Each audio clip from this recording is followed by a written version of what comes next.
Assalamualaikum warahmatullahi wabarakatuh.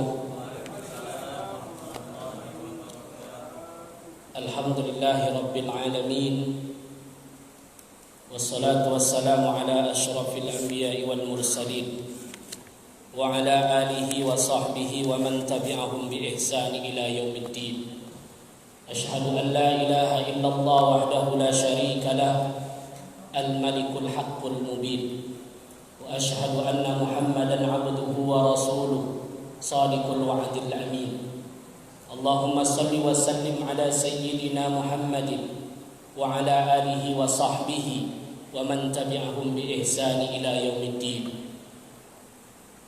Subhanaka la ilma lana illa ma 'allamtana innaka antal alimul hakim. Rabbi israh li sadri wa yassir li amri wahlul 'uqdatam min lisani yafqahu qawli. Yang saya muliakan para orang tua kami, tokoh masyarakat, juga hadir bersama kita Bapak Edward, karena kita biasa ketemu di Al-Fajar, ketemu di sini, dan juga para alim ulama. Jadi pandai para orang tua saya, para guru kami yang hadir, karena di sini bukan berniat untuk mengajar, tapi saling belajar. Ya, karena di sini tentu banyak ilmu-ilmunya yang lebih dari saya. Apalagi di sini guru-guru semua. Ya, banyak para guru. Ya, Pak siapa juga hadir ya. Alhamdulillah. Jadi bersyukur kita kepada Allah Subhanahu wa taala.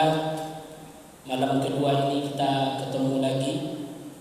Bulan kemarin dan bulan ini Rabu, insyaallah kita lanjutkan kajian kita tentang masalah hal-hal yang berkaitan dengan fikih ibadah.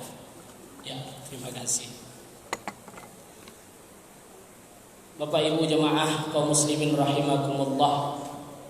Sebagaimana untuk menyingkat waktu, semalam kita buka kajian itu tentang ilmu-ilmu yang diwajibkan oleh Allah kepada kita. Jadi muaranya kemarin kepada 3 ilmu. Ilmu tauhid, ilmu syariat, ilmu akhlak. Ketiga ini wajib. Tak boleh satu pun yang tertinggal. Tauhid akidah. 13 tahun Rasulullah di Mekah, belum ada perintah solat khusus membenahi masalah akidah. Setelah akidah mantap, barulah masuk syariat. Maka turunlah perintah solat kepada Rasulullah SAW. Ketika perintah solat datang, disitulah mulai syariat ini dijalankan.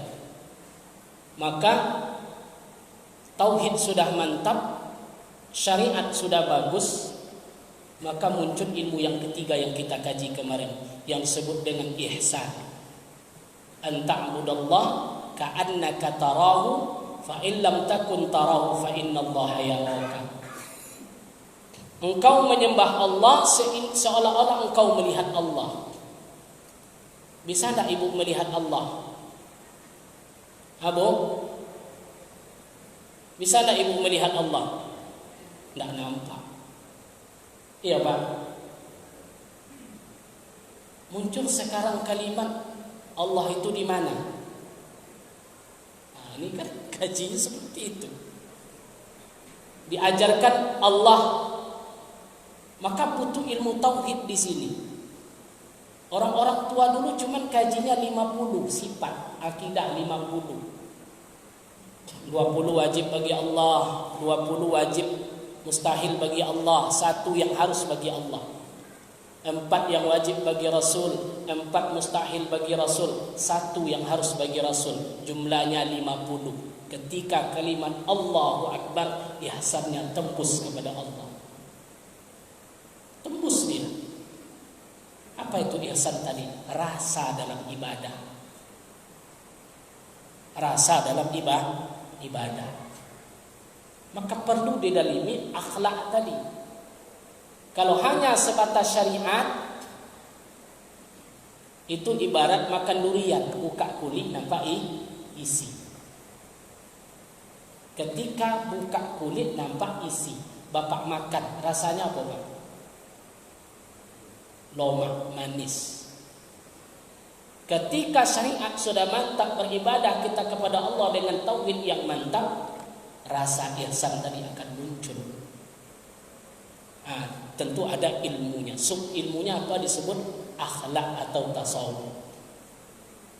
Siapa imamnya situ? Imam Al-Ghazali, Junaid Al-Baghdadi. Di tauhid siapa imamnya? Imam Asy'ari Al-Maturidiyah. Jadi ada sanad dan keilmuan. Di fikih siapa? 4 mazhab. Syafi'i, Hambali, Maliki, Hanafi. Khusus malam ini yang kita kaji tentang ilmu fikih bermazhab Syafi'i. Karena kitab yang akan kita terangkan dengan kitab Fathul Mu'in, bagian dari mazhab Syafi'i. Maka sebelum ngaji, kalau berbeda nanti dengan yang disampaikan oleh Ustadz, itulah fikih itu Pak. Khazanah fikih itu terbuka. Nggak boleh kita pertentangkan. Saya tanya Bapak, bersentuh kulit laki-laki dengan perempuan batal nggak wudhunya Pak? Menurut Bapak batal atau tidak? Batal ya. Menurut Bapak batal. Tapi sebagian lagi mengatakan tidak batal. Saya tanya lagi spesifiknya. Menurut Bapak bersentuh dengan istri wudhu batal atau tidak? Mulai kan? Ada mulai. Ibu-ibu wudhu salam sama suami tidak pakai alas, batal wudhu atau tidak? Batal atau tidak? Ada yang nyebut batal, ada yang tidak. Ada mulai. Inilah yang kita kaji hari ini. Kita mulai dengan Kitabus Shalah, kitab tentang salat. Jadi di kitab ini sesuai dengan fikih itu wilayahnya ada 4. Yang pertama ibadah, salat, puasa, zakat, haji. Yang kedua namanya muamalah. Muamalah itu apa? Jual beli, gadai, riba, pinjam meminjam, jamin menjamin. Habis itu masuk apa lagi? Munakahat, nikah. Apa dalam nikah itu? Wali, talak, cerai, rujuk, li'an, hak asuh anak, masuk sedikit waris di dalam. Yang keempat disebut dengan jinayah, hukum-hukum pidana, tapi tidak masuk karena kita sudah punya hukum positif. Zina, mencuri, tidak kita kaji. Yang perlu dikaji itu adalah yang 3 pokok tadi: ibadah, muamalah, munakahat. Maka yang pertama ini masuk tentang ibadah, babus salat, bab tentang salat. Lughatan ad-du'a. Salat secara etimologi, secara bahasa adalah doa. Jadi salat itu artinya doa. Coba tengok mulai dari awal sampai akhir, bacaannya mengandung doa. Allahu Akbar. Mulai iftitah, isinya doa semua. Inna sholati wa nusuki wa mahyaya wa mamati lillahi rabbil alamin. Masuk surah Al-Fatihah, hampir doa semuanya. Iyyaka na'budu wa iyyaka nasta'in. Ihdinas siratal mustaqim. Doa semuanya. Sujud kita mengagungkan Allah, i'tidal doa lagi. Sujud rukuk, i'tidal doa lagi.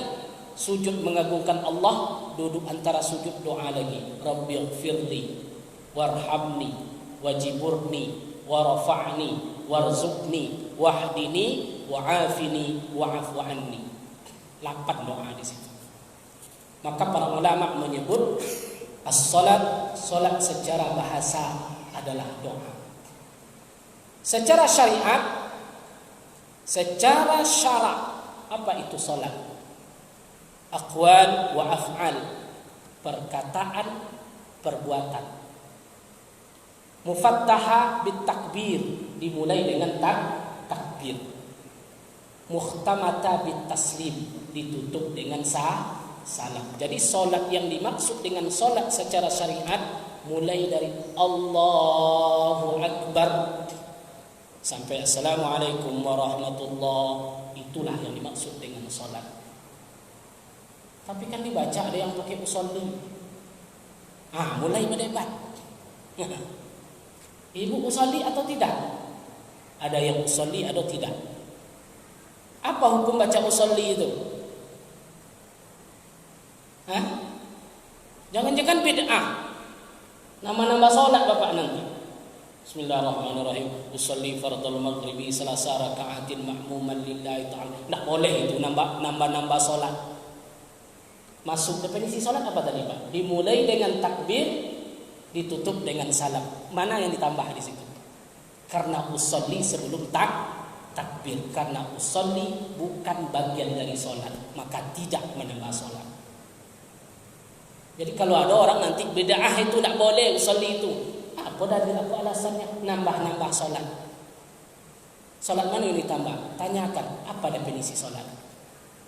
Apa yang dimaksud dengan solat? Solat itu dimulai dari takbir, ditutup dengan salam. Tidak ada yang ditambah. Sama kayak solat tarawih, definisinya ini juga. Jadi ketika ada makmum mengatakan as-salatu tarwi rahimakumullah, as-salatu la ilaha illallah, itu bagian dari solat atau tidak? Bukan bagian dari solat. Mana yang ditambah di situ? Jadi kadang-kadang kita bingung mana yang ditambah. Karena yang dimaksud dengan solat dimulai dengan takbir, ditutup dengan salam. Itu tuh kalau bahasa kitanya apa tuh? Solat jamaah kita dirahmati Allah. Muslimin mula togak kita lagi solat kita. Berdosa atau enggak seperti itu? Enggak berdosa. Itu bukan sebuah penambahan dalam solat. Maka masuk dulu ke dalam definisi solat itu. Apa itu solat? Dimulai dengan takbir, ditutup dengan salam. Nah itu yang dimaksud dengan solat. Paham Bapak Ibu? Wal mufradat ainan khamsun fi kulli lailatin wa yaumin ma'lumatin minad din bid darurah. Salat diwajibkan 5 waktu sehari semalam. Bid darurah. Maksudnya apa? Tidak ada rukhsah. Salat kau yang tak ada rukhsahnya, Pak.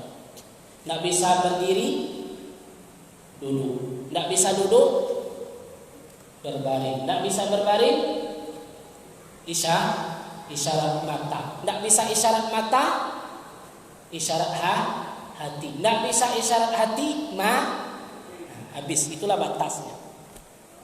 Jadi sholat itu tidak ada batasnya. Ini tidak baru pesta. Ini kasus ini. Baru pesta nikah. Make upnya selesai jam 11. Make up baru selesai jam 11. Tamu banyak, orang ngazamin. Udah mulai di situ. Jadi tidak bisa main-main dengan sholat. Karena itu pokok dalam agama kita. Disebutkan minad din bid darurah. Salat itu betul-betul fardu ain, diwajibkan setiap individu. Tapi ada syaratnya nanti belakangan. Islam balik berakal. Nah itu poinnya di situ. Walam yajtami' hazil khamsa li ghairi nabiyina Muhammadin sallallahu alaihi wasallam. 5 salat ini belum pernah ada sebelum Nabi kecuali Nabi Muhammad sallallahu alaihi wasallam. Setiap nabi itu ada syariat, Pak. Nabi Musa ada syariatnya, disebut ibadah Sabat. Yahudi ibadahnya Sabat, hari Sabtu. Nasrani punya syariat, ada ibadah di situ yang dibawa oleh Nabi Isa alaihissalam. Islam ada syariat 5 waktu sehari semalam. Sebelumnya tidak ada. Makanya di dalam Al-Quran disebut Nabi Musa ketika hari Sabat Allah turunkan langsung azab. Cuman sekali seminggu, Pak. Jadi umat Yahudi waktu zaman Nabi Musa alaihissalam kewajiban dia ibadah itu pada hari apa, Bu? hari Sabtu, disebut hari Sabat. Tapi waktu itu ketika tinggal, Allah langsungkan turunkan azab ketika itu. Dalam Al-Quran surat Al-Baqarah, kunu qiradatan khasiin, jadilah mereka seperti kera yang sangat jelek. Kenapa? Orang ibadah, orang sholat, dia tidak ikut sholat. Tapi Allah sayang kepada umat Nabi Muhammad Sallallahu Alaihi Wasallam. Kalau sempatlah Pak Bu, setiap yang tidak sholat langsung jadi monyet. Apa yang terjadi kira-kira? Oh, mungkin karena 5 waktu. Taruhlah Jumat saja. Kalau kita bandingkan dengan Nabi Musa, Jumat muncul azab. Setiap yang tidak sholat Jumat langsung jadi bau. Apa kira-kira yang terjadi? Tapi Allah sayang.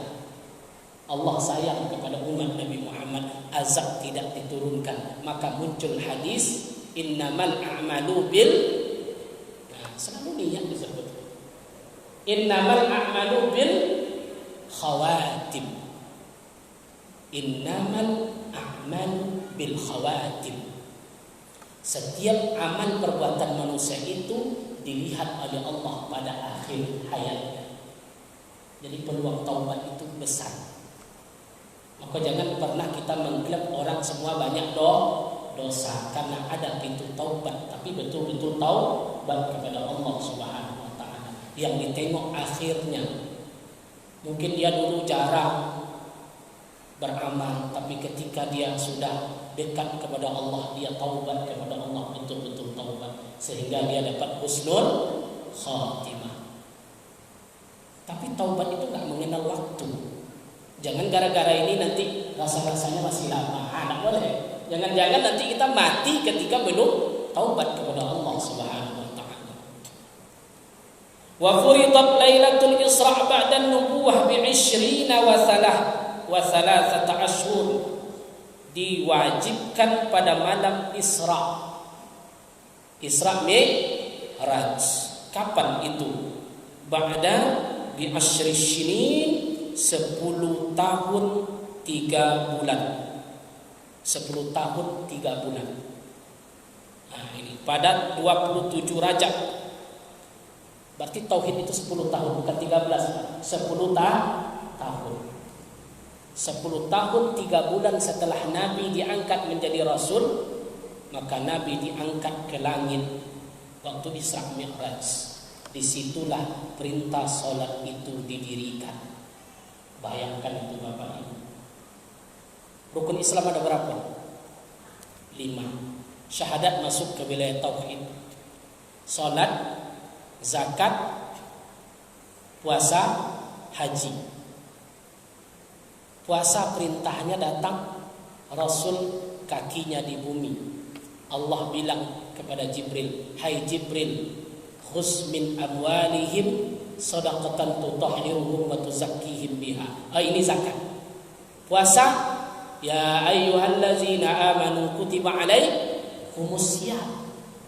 Allah, Jibril, Muhammad. Nabi Muhammad masih di bumi. Zakat, khuz min amwalihim sadaqah. Allah, Jibril, Muhammad. Nabi Muhammad masih di bumi. Haji, walillahi 'alan nasi hijjul baita man istata'a ilaihi sabila. Allah diturunkan ke Jibril. Jibril membawa pesan kepada Nabi Muhammad. Kalau solat lain, solat beda. Nggak ada lagi Jibril di situ. Tapi langsung Allah angkat. Allah angkat Muhammad dengan Jibril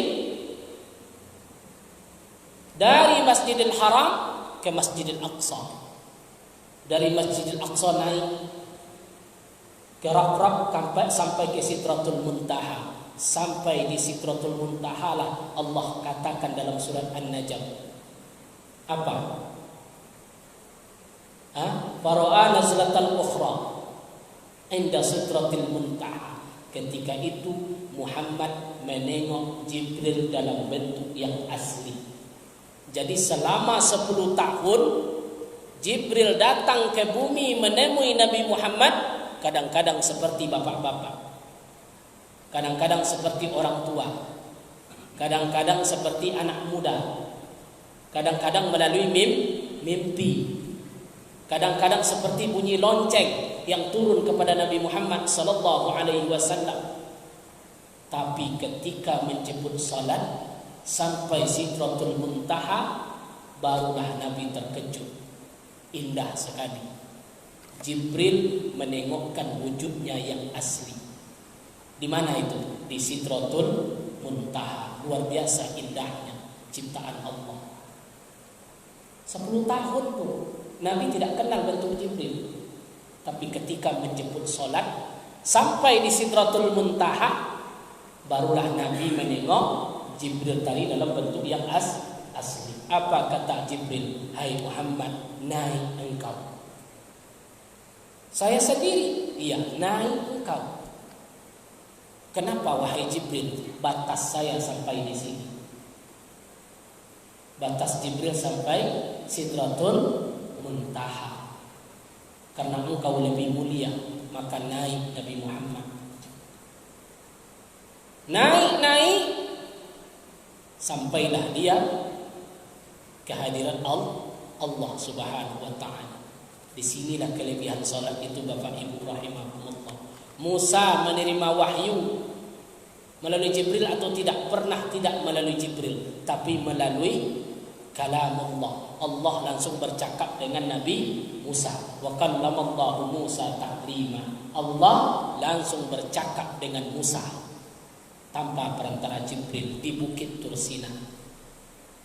Maka Musa disebut dengan kalamullah. Jadi gelar Musa itu bercakap langsung dengan Allah. Nabi Isa alaihi salam dengan kitab Injil, dia dilahirkan tanpa seorang bapa, tapi ruh yang ditiupkan oleh Allah. Maka Nabi Isa diberi gelar Ruhullah, Roh Kudus. Ini istilah. Tidak ada punya bapa. Allah yang memberikan kuasa. Tapi Nabi Muhammad bertemu langsung dengan Allah, maka dia disebut dengan Habibullah, kekasih Allah. Apa kata Allah ketika itu? Assalamu alayka ayyuhan nabiyyu wa rahmatullahi wa barakatuh. Hai nabiku, wahai nabiku, rahmat Allah di atas engkau, keberkahan Allah di atas engkau, keselamatan dari Allah kepada engkau. Tapi Nabi tidak sombong. Padahal itu puncak tertinggi manusia, Pak. Nabi tidak sombong. Apa bukti dia tidak sombong? Dia menjawab apa? Assalamu alayna wa ala ibadillahi shalihin. Ya Allah, bukan kami saja yang selamat, bukan saya saja yang selamat, tapi hamba-hamba Allah yang soleh, beramal soleh kepada engkau. Bayangkan Bapak Ibu, di puncak tertinggi Nabi tidak sombong sedikit pun. Ini tidak baru jadi anggota dewan. Nah, ini contoh nih, baru jadi anggota DPR. Asal lewat tutup pintu itu, tidak ada nampak. Kadang-kadang manusia itu kalau sudah tinggi lupa dengan yang lain. Lebih tinggi Nabi Muhammad. Ini menggambarkan apa? Salat membuat kita menjadi rendah hati. Kalau ada dewan, anggota dewan seperti itu Bapak Ibu, asal datang kita ke rumah ini tutupnya pintu. Atau pejabat tinggi lah, asal datang ke rumahnya ada tutupnya pintunya, berarti dipertanyakan salat itu. Benar atau tidak salat? Karena salat mengajarkan kesejajaran antar sama manusia, tidak ada yang tinggi sedikit. Umpamanya kita sholat nih Pak, penuh saf 1, penuh saf 2, tiba-tiba Pak Gubernur Haji Samsur lewat mau sholat dia di sini. Di mana safnya kira-kira? Di belakang. Meskipun dia gubernur, karena dia masbuk. Itulah buktinya sholat menggambarkan tidak ada yang lebih sedikit pun di sisi Allah, kecuali orang yang dekat dengan Allah. Maka Nabi mengatakan Assalamu alayna wa ala ibadillahi shalihin. Ya Allah, bukan kami saja yang selamat, tapi hamba-hambamu yang soleh. Semua bergemuruh malaikat. Asyhadu an la ilaha illallah wa asyhadu anna Muhammadar Rasulullah. Di mana kita baca itu, Pak? Di tahiyat akhir. Maka wajar Nabi mengatakan as-salatu mi'rajul mukmin. Salat itu mi'rajnya orang beriman kepada Allah. Nah, maka waktu salat itu jangan ingat juga lagi sambal yang di rumah itu, ya. Jangan ingat juga makanan itu lagi ketika kita salat kepada Allah Subhanahu wa taala. Nah, ini innama tajibul maktubah as-salat ala kulli muslim. Wajib salat itu setiap muslim mukallaf. Siapa itu yang mukallaf? Balik berakal. Fala tajibu ala majnun. Salat tidak wajib terhadap orang gila. Jadi kalau mau kita tidak terkena kewajiban salat, apa syaratnya, Bu? Tidak wajib salat lagi. Kalau sudah gila, tidak wajib salat. Karena hukum tidak ta'alluk. Al-sabi atau anak-anak enggak wajib salat. Wa kafirun asli atau kafir asli. Kafir asli ini, Pak, kafir yang belum datang dakwah kepada dia.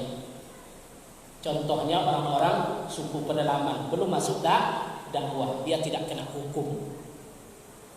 Tidak kena hukum salat, tidak pun dia salat karena dakwah belum sampai.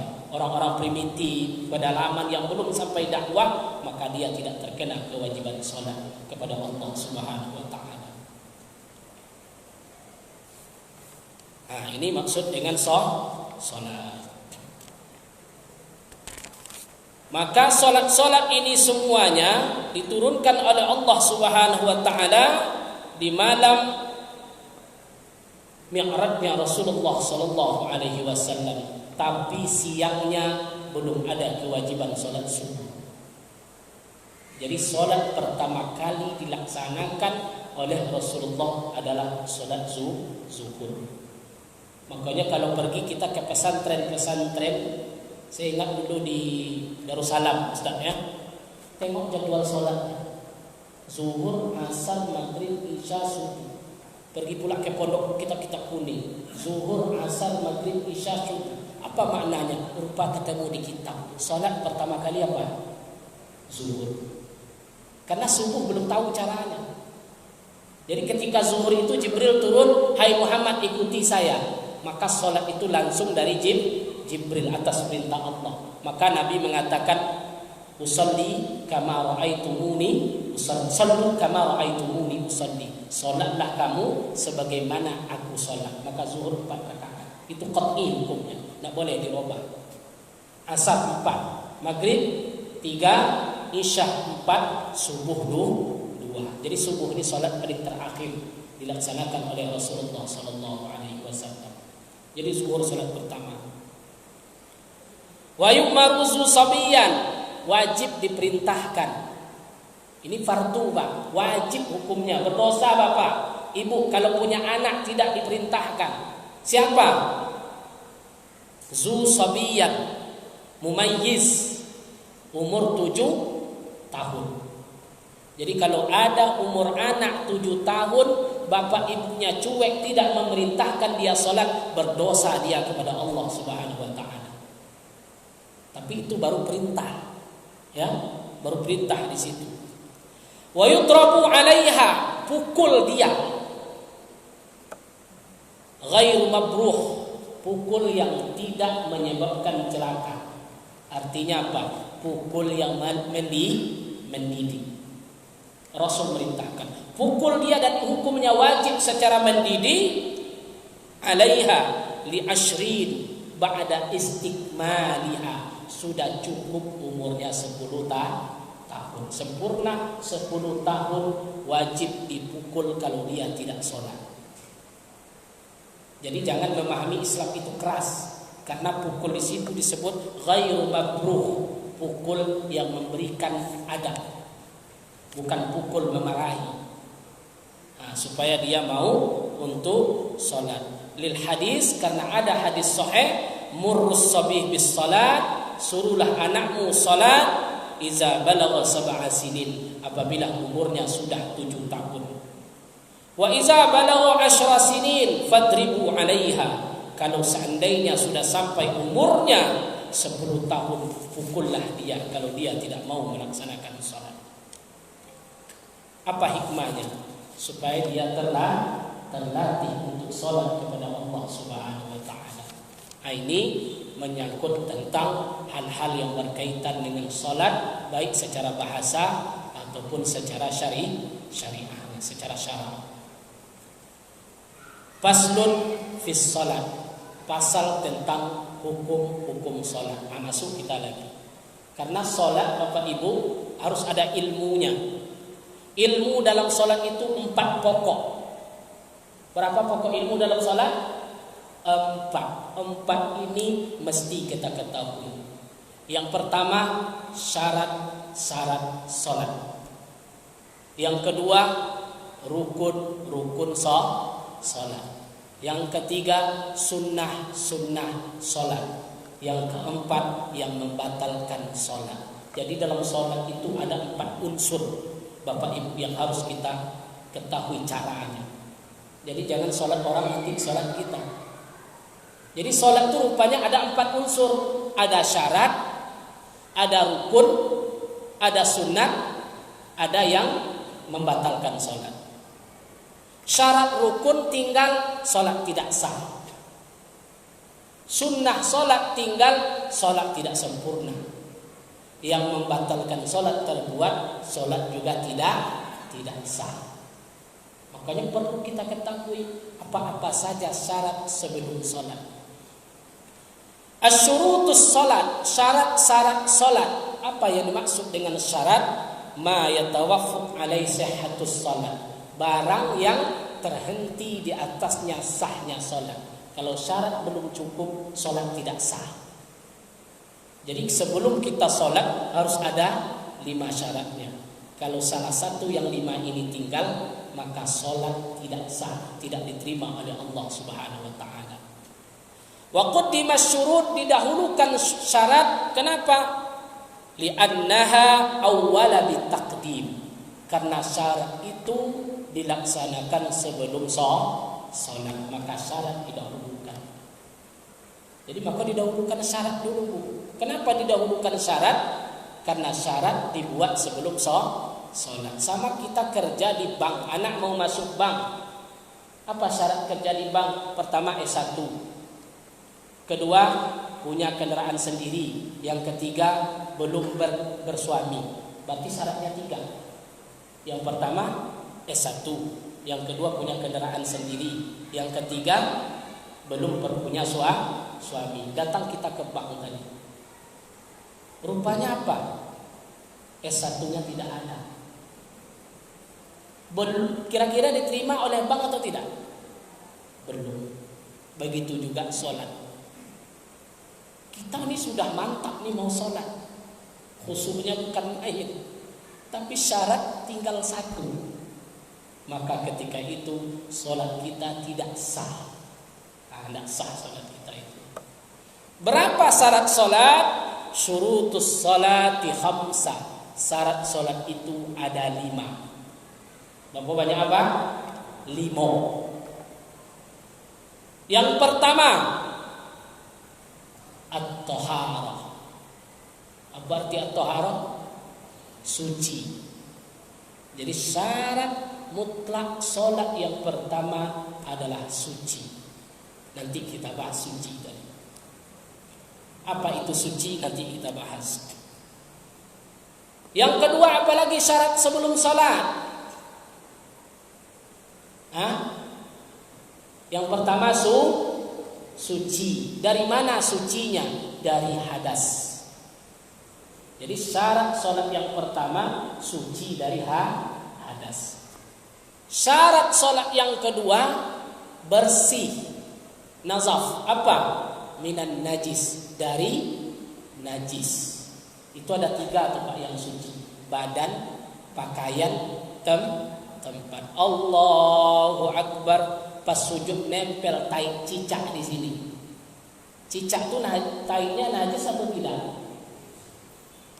Najis atau tidak Bapak Ibu?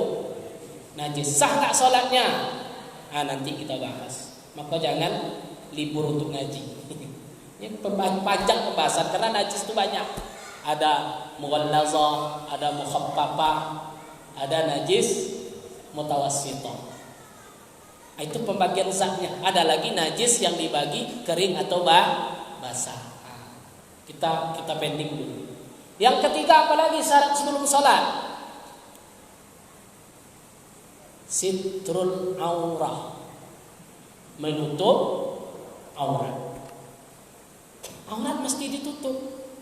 Apa yang kita bahas di sana nanti? Batas-batas aurat. Laki-laki seperti apa? Perempuan seperti apa? Ibu salat Allahu Akbar, Assalamualaikum warahmatullah, dibilang sama anak, Bu, rambutnya keluar satu. Sah atau tidak salatnya? Sah atau tidak? Nanti kita bahas. Kan sederhana. Atau ibu sholat sendiri di rumah, aurat sholat beda dengan aurat di hadapan orang. Aurat sholat meskipun gak ada orang, wajib gak tutup aurat? Wajib. Ibu sholat di rumah, lampu mati, malam, gelap gulita, wajib gak nutup aurat? Wajib. Itu bedanya.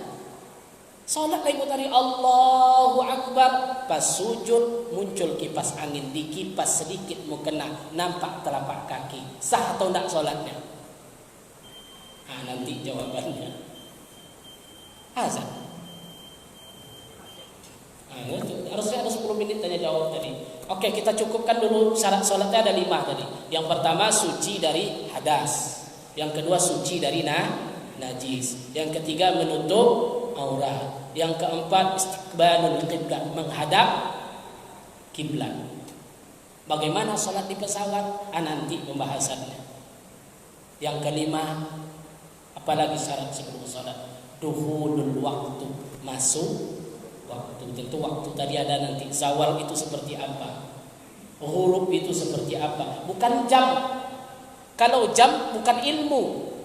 Makanya ulama mengatakan orang yang tidak tahu masuk waktu sholat, kemudian dia sholat di waktu itu, sholat tidak diterima meskipun dia sholat dalam waktu. Bayangkan tuh. Maka ilmu tentang waktu sholat itu wajib kita ketahui.